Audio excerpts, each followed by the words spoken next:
Denver hasn't been the main character in the Trump administration's legal dramas in a hot minute, so I suppose we were due. And now the feds are coming after the city and the state if they won't roll back gun laws that the Trump administration doesn't like. The DOJ is threatening lawsuits. Our Mark Salinger has the city's response, which starts with shove and ends with it.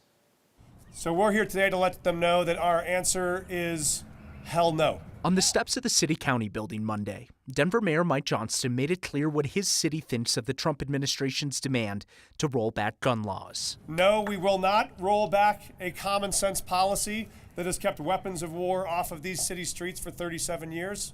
No, we will not put first responders at greater risk every time they respond to a dangerous incident. No, we will not go back to a time when folks are worried about walking into movie theaters or grocery stores or public elementary schools. 2 letters written in similar formats made their way from Washington to Denver last week. The Department of Justice is demanding Denver repeal its ban on assault weapons and Colorado stop enforcing its ban on large-capacity magazines.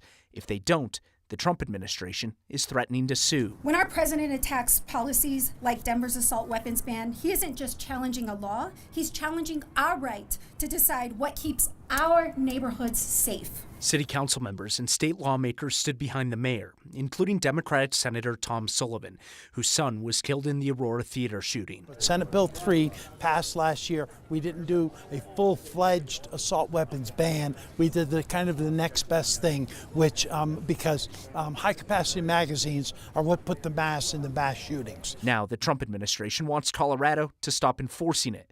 Same with the city's ban on assault weapons, which has been in place since 1989.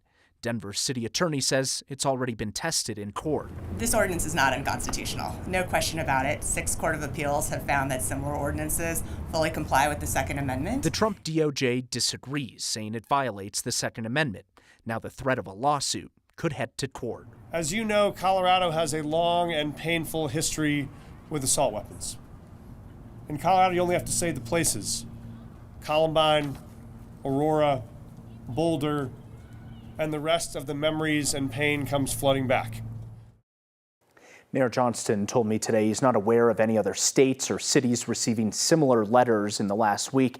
Denver and Colorado as a whole have been targeted by the Trump administration over recent months for their policies on things like immigration and now guns. Lawyers here have responded saying that they won't comply with those demands. Now we'll see what the DOJ does next. And we know, right, that Trump's stated strategy is to flood the zone with a lot of action to see where they can get concessions, see where they can get courts on their side. So we don't really know what they're going to do in the end if Denver doesn't comply. We really don't know what comes next. An interesting point about why this matters, right? I also talked to the police chief today. He said in the last year they recovered 2,100 guns in Denver. Only 40 of them were assault weapons. He's using that as a metric to say this ban is working. So if the DOJ goes forward and says, hey, we want to dismantle this and we're going to take you to court to do that, that's what's at stake here. All right, Mark Salinger, thank you.